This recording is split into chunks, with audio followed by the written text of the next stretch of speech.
Hi, everyone. This is Dr. Saul. I am back. So, we're going to talk about balance and balance assessments.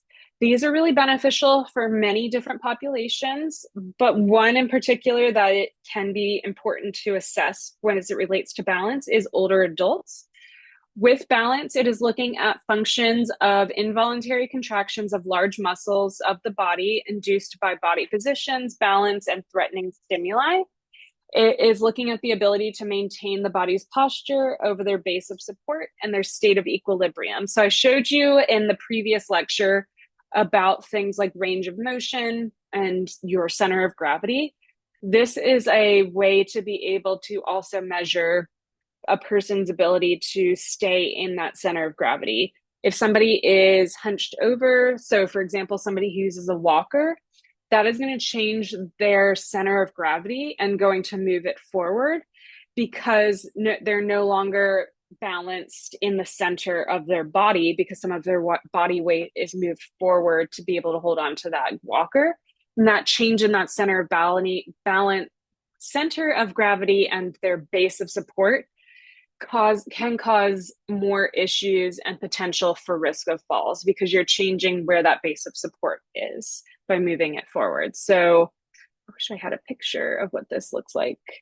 I'm going to see if I can draw this. Okay, so you have a person who is standing.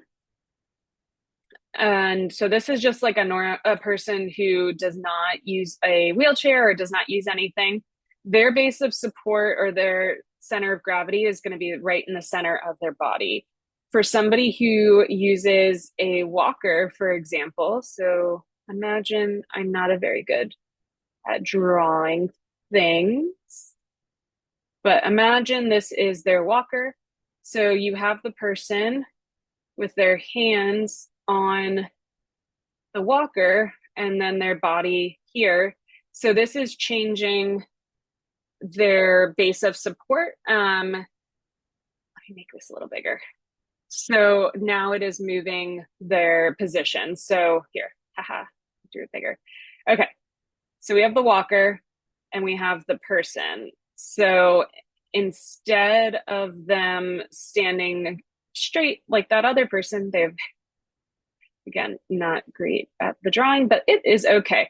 So their base of support is kind of moving. They have very long legs, a very short leg, very long arms, very short legs. But their base of support, instead of it being kind of right here, it's going to move and it's going to be kind of like right here because they're bending over to be able to walk with the walker. And so that can change their base of support, which can increase their risk of falls. Some terminology important when talking about balance is static balance versus dynamic balance. So static is when the person is standing without moving. So for example, if I asked you to stand up straight without moving your body, that would be your static balance. Dynamic is if I was to have you stand up straight and then lift up one foot off of the ground while keeping the other foot on the ground. And if you were able to do that without falling, that would be your dynamic balance. So static balance and dynamic balance, both good indicators of the person's postural stability and ability to balance in motion. Postural control is the act of returning or keeping the body close to equilibrium point. So if you were to go up to somebody who you are assessing and you were to lightly push on their shoulder to kind of move them off of that balance point, would they be able to move back to their center, their equilibrium, or do they start to fall over? And then center of gravity, like I mentioned, is that balance point. There are different tests that can be used to assess balance. So we're going to talk about some of these. And then you are also going to be practicing these with either a friend, family member, whoever you want to be your pretend client. So we have static and static balance. So there's different tests that can be done. The purpose of static balance assessments is to assess the static postural control and balance without movement. So for example, you could do the Romberg test, which is where they would just stand with their feet together, eyes open, and then have them close their eyes and do the same thing. They're not moving. They're just standing with their feet right next to each other, kind of like this parallel stand that you can see right here. The next one is the sharpened Romberg. So there's the Romberg by itself, and then there's the sharpened Romberg, which is where they're going to stand tandem with their eyes open and then with their eyes closed. And again, seeing if they're able to do those without falling. And then there's also the Forge stage balance test. So where they do these different options to be able to see if they are able to do so without potentially falling. You would be there to help them and to help, if they start to fall, to help them to not fall. But you want to see if they're able to do these things independently. So they would stand in each of these positions for roughly like 30 seconds, eyes open and eyes closed. So parallel stand is just feet next to each other. Semi-tandem is where one foot is kind of half in front of the other, as you can see in the picture. Tandem is one foot in front of the other, or you can see that here as well. And then unipodal, which is where one foot is off the ground and the other foot is on the ground. These static balance tests take up to 10 seconds per stance. They are an indicator of fall risk if they're able to hold each of these stances for 10 seconds. Or if they're unable to do so, then that would increase their risk of falls. Time to administer, it takes less than 5 minutes, pretty quick and easy to do. You just need a stopwatch or your phone and a flat surface to be able to do this. So a very quick and simple activity that you could do to assess static balance. Next, we have dynamic balance, and there's different tests that can be used here as well. One is the functional reach test, which is where you would have them standing, as you can see here, and then they would reach forward and see how far forward they can reach, and then you would measure it. So what they're doing here is they're moving that center of gravity, moving it from here to here, and being able to see if they are able to do so without falling forward. Their feet are standing together, and then they push the measuring tape forward. If you don't have this fancy tool, you can still do this. What you would do is you would put the measuring tape against the wall, like tape it to the wall, and then have them reach forward. Or I've even done this with students in class, where what we did is we had a piece of tape on the wall and they reached as far forward as they could. We drew a little line on the piece of tape, and then we measured it with the yardstick afterwards. So lots of different ways that you can measure this. If they are able to reach more than or less than 6 inches, that is high risk. 6 to 10 inches, moderate risk, and 10 inches or more is a low risk of falls. And again, very quick assessment to be able to administer, takes less than 5 minutes. There's also the sit to stand test, where you would be able to see if somebody is able to stand independently in a chair without armrests, and then to stand for 30 seconds without needing assistance. This is another way to be able to assess older adults and their ability to be able to do these things independently. We also have the dynamic gait index, which is a way to be able to assess their walking and their gait. So what you do is you have them walk under varying conditions. So upstairs, so maybe you would have like a step stool, have them walk up that and see how they do. Pivoting, so going in one direction and turning around and seeing how they do with those types of activities, and head movements while walking.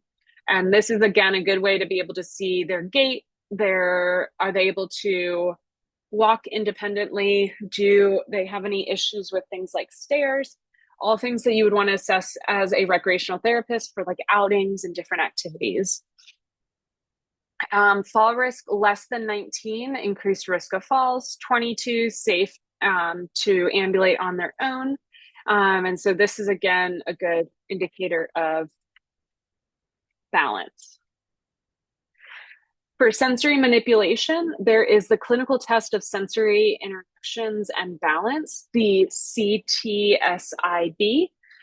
which assesses how well a person uses sensory input, so visual, vestibular, and somatosensory for balance.